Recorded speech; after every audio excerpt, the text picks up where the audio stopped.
Hello, हमें question given है। हमें दिया गया है कि माना L1 परवल है, y स्क्वायर इक्वल टू में 4x प्लस 1 की एक स्पर्श रेखा है तथा L2 परवल है, y स्क्वायर इक्वल टू में 8x प्लस 2 की एक स्पर्श रेखा है। यदि L1 बाय L2 परस्पर लंबवत प्रतिच्छेदन करती हैं तो वे निम्न में से किस रेखा पर मिलती हैं वह है।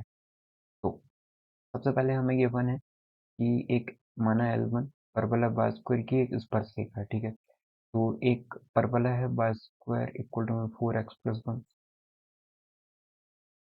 और एक परवलय हमें गिवन है y स्क्वायर इक्वल टू में 8x प्लस 2। इसकी स्पर्श रेखा L1 है, इसकी स्पर्श रेखा L2 है। हमें बोला यदि L1 और L2 परस्पर लंबवत प्रतिच्छेदन करती हैं तो वे निम्न में से जिस रेखा पर मिलती हैं वह है। तो यदि L1 और L2 लंबवत है, इनका मतलब M1 दोनों की स्लोप का मल्टीप्लाई इक्वल टू में -1 हो जाएगा। अब हमें एक चीज पता है यहाँ पे कि जो स्लोप फॉर्म होता है किसी भी परवलय का वो कितना होता है, y इक्वल टू में mx plus a by m। यही होता है y square equal to 4x के लिए, और वैसे ही फॉर्मूला हमें दिख रहा है। तो यहाँ पे y तो y ही है हमारा, कैपिटल Y तो y ही है, और कैपिटल X को हम x प्लस 1 माने तो ये कितना हो जाएगा, y स्क्वायर इक्वल टू में 4x, मतलब a की वैल्यू कितनी आ गई है, 1 आ गई है। ठीक है, यहाँ पे देखें तो y स्क्वायर इक्वल टू में 8x है। ठीक है, तो 4x से कंपैरिजन करें तो यहाँ पे a की वैल्यू 2 आ गई है। ठीक है, तो अब यही वैल्यूज हम ले जाके रखते हैं इक्वेशन पे। तो हमें पता है इस वाले फॉर्मूले से y हमारा कितना है, कैपिटल y ही है, इक्वल टू में mx। तो m है x कितना है, x प्लस 1 है तो x प्लस 1 लिख देते हैं, प्लस का 4 a बाय m मतलब 1 बाय m। ठीक है, अब ये किसके लिए है? अब हम देख लेते हैं इस वाली इक्वेशन के लिए। हम मानते हैं कि इसकी जो स्लोप है वो कितनी है, इसकी स्लोप हमने m मान ली, इसकी स्लोप हम m डैश मान लेते हैं। तो कितनी हो जाएगी, y इक्वल टू में m डैश x प्लस 2 हो जाएगा ये, प्लस का 1 अपॉन में, अब इसकी a कितना है, 2 है, तो 2 अपॉन में m डैश, ये आ जाएगा। ठीक है, अब ये दोनों इंटरसेक्ट कर रहे हैं, तो इंटरसेक्ट कर रहे हैं तो हम क्या लिख सकते हैं यहाँ पे, यदि ये दोनों इंटरसेक्ट करें, ठीक है, तो हम इसको एक काम करते हैं, फर्दर आगे सॉल्व कर लेते हैं चाहें तो। वैसे ही इसको भी हम आगे सॉल्व कर सकते हैं। तो ये आ जाएगा y इक्वल टू में एम एक्स प्लस का m प्लस का 1 बाय m।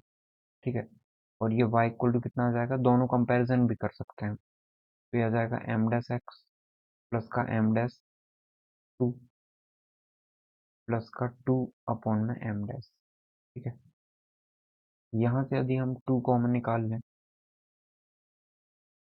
तो ये बन जाएगा m डैश प्लस का 1 बाय m। ठीक है, ये आ गया है।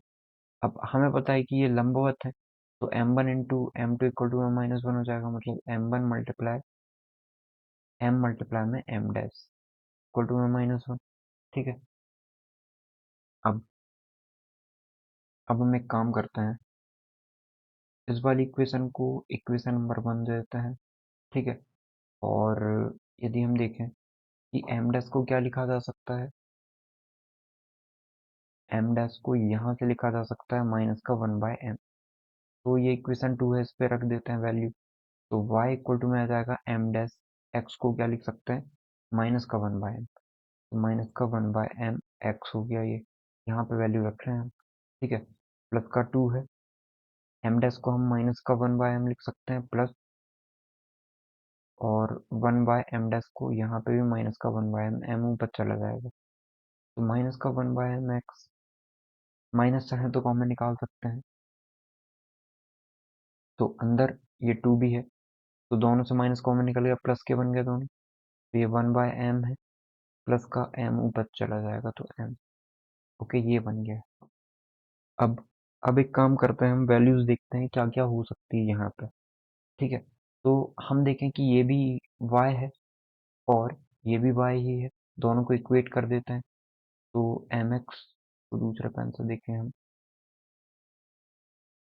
ये हो जाएगा mx प्लस का m प्लस का 1/m इक्वल टू में माइनस का 1/m x माइनस का 2 m प्लस 1/m इस तरीके से लिख देते हैं। ठीक है, तो अब mx है और ये माइनस 1/m x है, x कॉमन निकले, ये इस तरफ आएगा तो प्लस का हो जाएगा, x कॉमन निकल गया तो क्या बचेगा, m प्लस 1/m बचेगा, प्लस यहाँ ऑलरेडी कितना है, m प्लस 1/m है। ठीक है, और यहाँ पे भी इस तरफ आएगा तो ये 2 प्लस का हो जाएगा, m plus 1/m equal to में कितना आ गया, 0। तब से m प्लस 1/m कॉमन निकल जाएगा। ठीक है, तो कितना बचेगा, x प्लस 1 प्लस 2। देखो, तब से m प्लस 1 कॉमन निकल के 0 के अपॉन में आ जाएगा, 0 अपॉन में m प्लस 1। यहाँ कितना बचेगा, यहाँ बचेगा x, फिर बचेगा 1, फिर बचेगा 2। 2 प्लस 1 3, मतलब x प्लस 3 इक्वल टू में 0। यही हमारा करेक्ट आंसर हो जाएगा, मतलब इस रेखा पर वो मिलेंगे। ठीक है, आई होप आपको समझ में आया होगा कि हमने इस क्वेश्चन को कैसे सॉल्व किया है, और correct answer is option number 1, x plus 3 equal to में 0। Thank you.